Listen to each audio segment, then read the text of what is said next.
Ravi Shankar, a brief biography. Ravi Shankar was an Indian sitarist and composer, who became the most famous and influential exponent of Indian classical music in the second half of the 20th century. Over the course of his long and illustrious career, Shankar helped to increase the popularity of Indian classical music in the West and influenced several musicians across the world.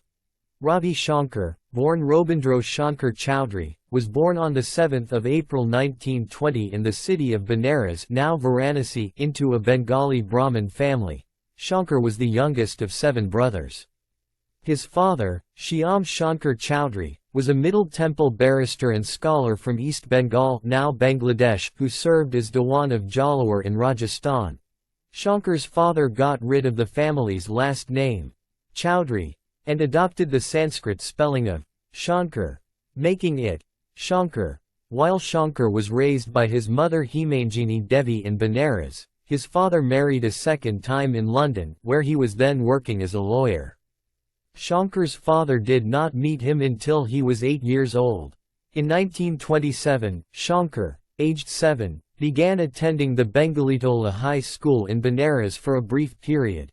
In 1930, Ravi Shankar, aged 10, went to Paris with the dance group of his brother Uday Shankar, who would go on to become a famous choreographer and dancer known for creating a fusion style of dance by adapting European theatrical techniques to Indian classical dance. 3 years later, Shankar became a member of the group and began touring with them across Europe and the US. While touring, Shankar learned to dance and play various Indian instruments, learned French, became well acquainted with Western customs, and discovered Western cinema, jazz, and classical music. This period of the young Shankar's life gave him a wide set of experiences in different cultures across Europe and America. In 1934, at a music conference in Calcutta, Ravi Shankar heard Aladdin Khan, who was the lead musician at the court of the princely state of Maihar in Madhya Pradesh, play and was so impressed that he requested Khan to train him while on tour after Khan became the group's soloist for a European tour. Khan later invited Shankar to train under him to become a serious musician, under the condition that he abandon his dancing career and come to Maihar to learn music. Shankar began thinking of the offer made by Khan. It was the late 1930s and the Western world was on the brink of the Second World War. The political tension and conflict prevailing in the West made touring difficult for the group. To make matters worse, by the time Shankar returned from the European tour, his parents had died. Taking all these factors into consideration, Shankar gave up his dancing career in 1938 and went to Maihar to study Indian classical music under Khan. While living with Khan's family in a Gurukul system, under Khan's tutelage, Ravi Shankar practiced and learned the sitar and surbahar, also known as bass sitar. He was taught the techniques of the instruments such as rubab, sursingar, and mudra veena, and was also taught ragas and various musical styles such as damar, drupad, khyal. Khan was a serious and rigorous teacher. Living with Khan's family, Shankar learned music along with Khan's children and became very close to them.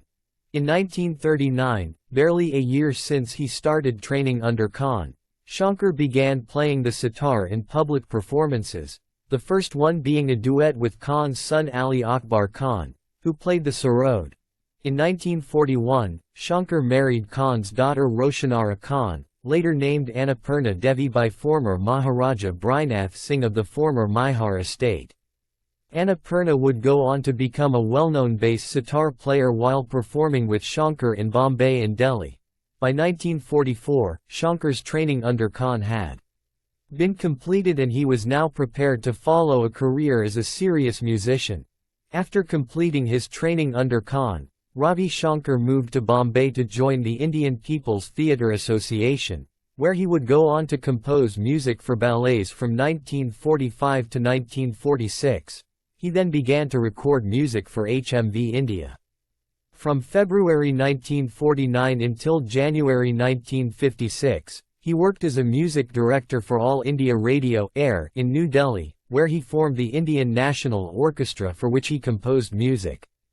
In these compositions, he combined and experimented with classical Indian and Western instrumentation. In the mid-1950s, Shankar was hired by the great Indian filmmaker Satyajit Ray to compose the music for the soon-to-be internationally acclaimed films of the Apu trilogy, directed by Ray. In 1952, the director of The Heir, V.K. Narayana Menon, introduced Ravi Shankar to American violinist Yehudi Menuhin during Menuhin's first visit to India.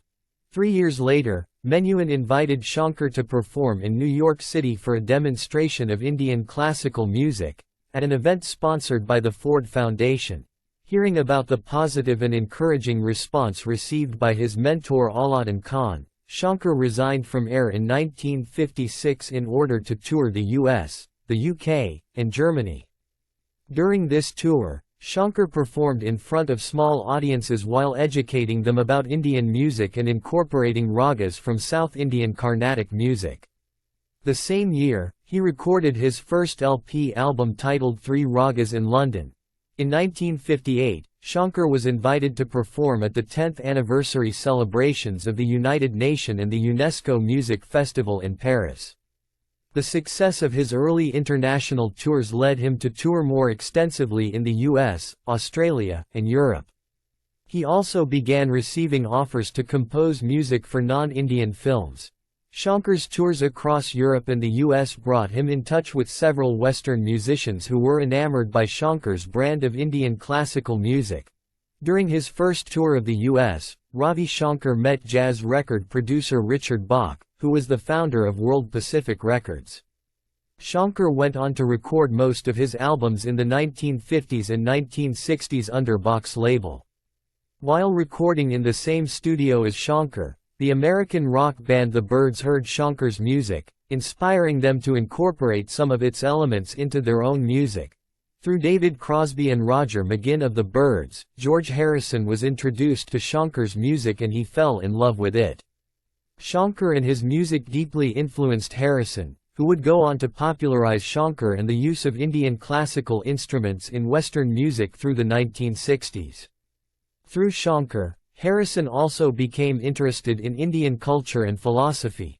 Inspired, Harrison went to India to take sitar lessons from Shankar.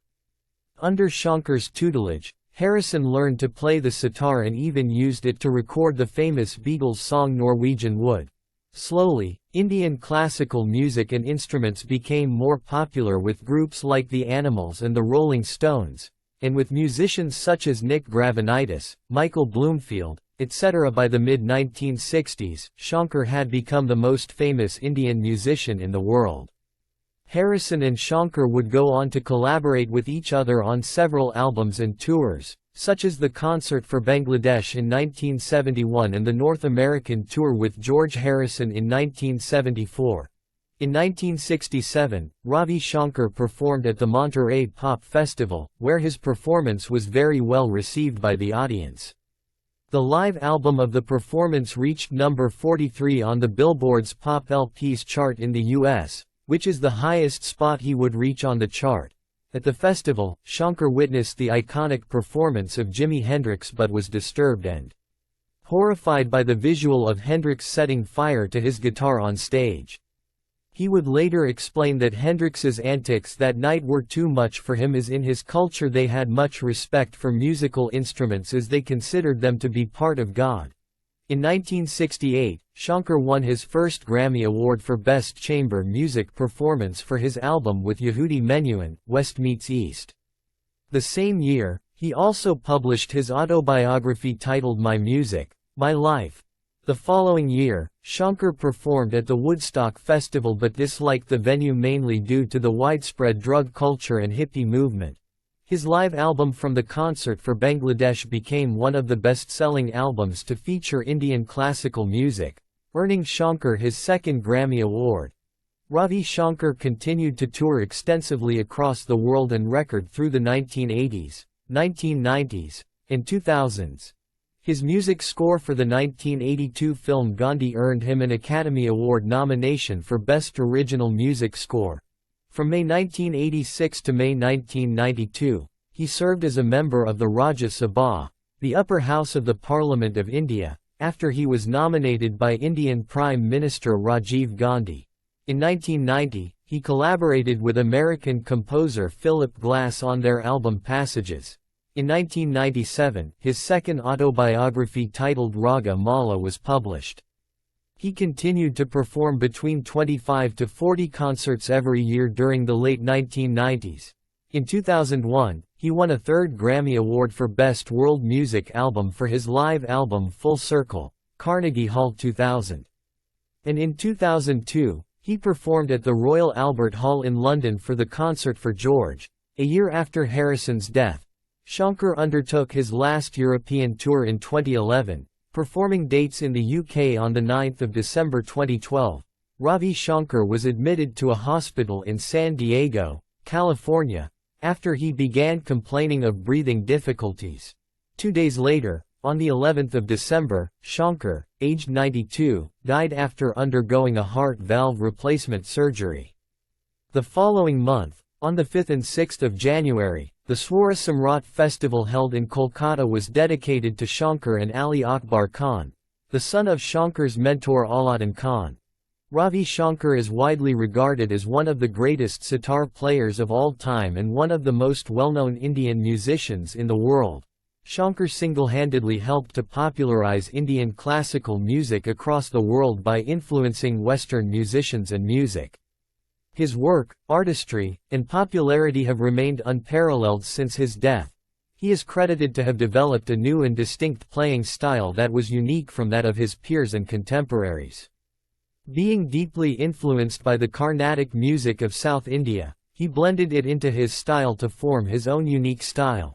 Shankar was a true pioneer of his craft who became famous for his novel and unconventional rhythmic cycles. His collaboration with tabla maestro Ala Rakha, father of the great tabla player Zakir Hussain, helped popularize tabla playing in Indian classical music.